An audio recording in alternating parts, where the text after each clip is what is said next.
Hola, hola, ¿qué tal amigos de Globovisión? Sean bienvenidos a Kikosis. En el día de hoy vamos a viajar. No vamos a hablar de turismo, pero sí vamos a viajar para analizar, para informar por parte del invitado, por supuesto, sobre los distintos acontecimientos de todos los países del mundo. Con nosotros Eloy Torres Román. Él es de todo. Él es historiador, filósofo, profesor universitario, diplomático de carrera y analista internacional. Bienvenido, Eloy, ¿cómo estás? Muchas gracias, Senia. Un placer. Muy amable por esta invitación y feliz año. Feliz año. ¿Todavía será el feliz año? Sí, porque el año ya empezó y hay que dar las mejores nuevas a la gente. Sí, la bienvenida vamos a dársela próximamente en febrero. Mira, sí. Eloy, lo siguiente. En virtud de todo lo que está ocurriendo a nivel internacional, ¿podríamos decir que el mundo está patas arriba o esto es un ciclo que se viene repitiendo o que se repite a lo largo de la historia de la humanidad? Bueno, yo creo que eso, lo último es lo que está ocurriendo. Estamos justamente en un momento en el que el resurgimiento de un proceso muy complejo llamado las esferas de influencia están haciendo su aparición de nuevo en el escenario internacional. Si bien es cierto que la Guerra Fría dominó durante casi la mitad del siglo XX, después de 1945, pero como esa Guerra Fría murió al desaparecer la Unión Soviética y los países se separaron pues, de la visión ideologizante que significó la Guerra Fría, comenzaron a encontrar mecanismos para buscar las coincidencias, ¿no?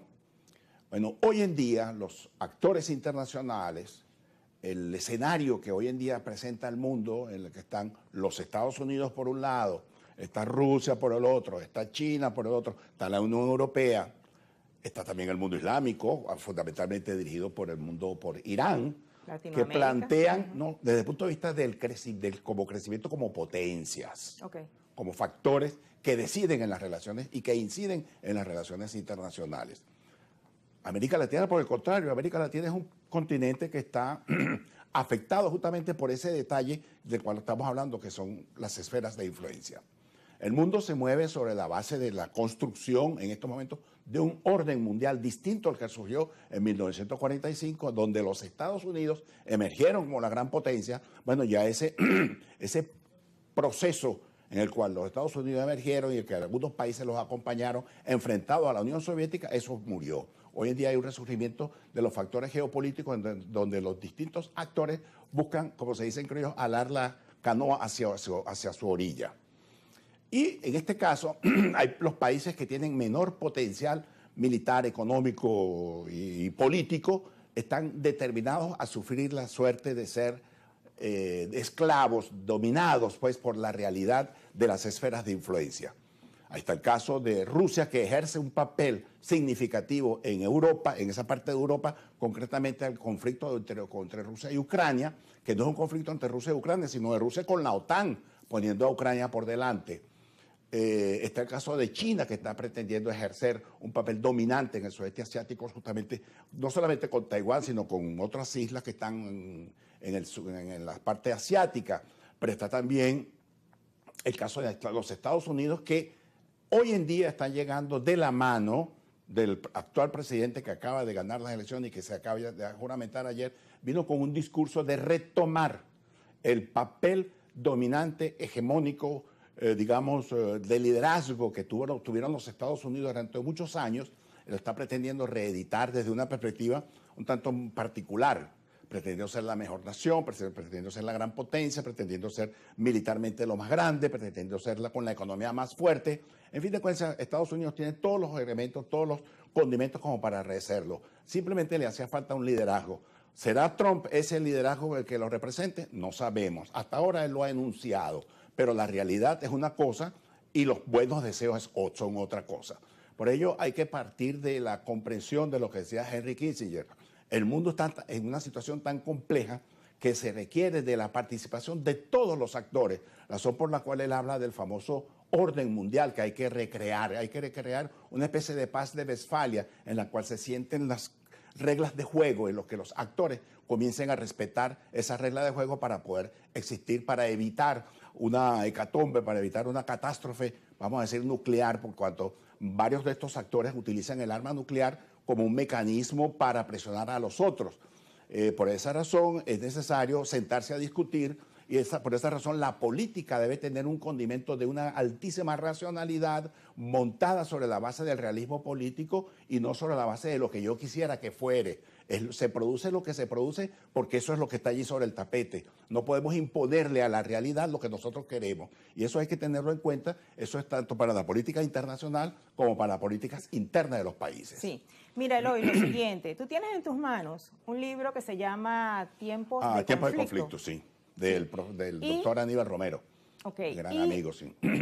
Con lo que has dicho en este momento de las esferas de influencia, que hay una dinámica allí bien particular que se está dando, que se está produciendo, quiero introducir el término diplomacia. Sí. Ese término, la diplomacia como tal, ¿cómo está ahorita? ¿Se ha distorsionado? ¿Se ha aplicado de manera justa, adecuada, de acuerdo con los estándares, ¿no?, que tienen las teorías de relaciones internacionales? Bueno, en primer lugar hay que entender que la diplomacia es un instrumento de la política, así como la guerra es un instrumento de la política. La diplomacia no existe per se automática, independiente de la política, por el contrario. Entonces, ¿qué pasa? Que mientras la política introduce paradigmas para cambiar su dinámica, automáticamente la guerra y la diplomacia adquieren visos de transformaciones. Estamos ante una realidad en la que la diplomacia pierde fuerza debido a la, valga la redundancia, la utilización de la expresión de nuevo, gracias a la fuerza de la dinámica que imponen los grandes países, los grandes factores poderosos, las grandes potencias, pues como dicen.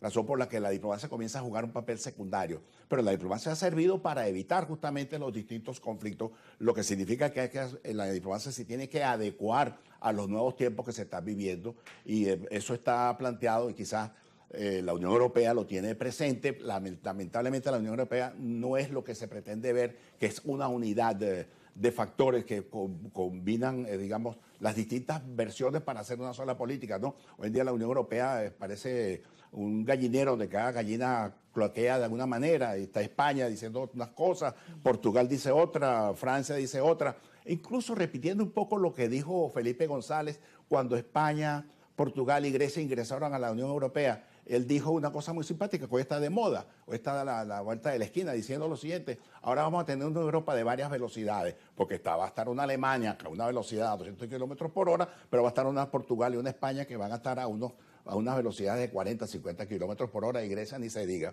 Lo que hace pues que el andamiaje de la Unión Europea sea un andamiaje muy complejo y que dificulta su funcionamiento como debe ser. Pero está China, que ha surgido, ha emergido en el siglo XXI ya prácticamente como la principal economía del mundo. Están los factores dinamizadores del mundo islámico que pretenden imponer su visión del mundo, tanto religioso como en la visión teocrática que representa Irán, por ejemplo. A su vez está el propio disenso que vive el mundo islámico entre los chiitas, como son los persas, y los sunitas, que son la mayoría de los países árabes, junto con Turquía, que todos ellos se enfrentan por ejercer una presión y un dominio sobre el Medio Oriente.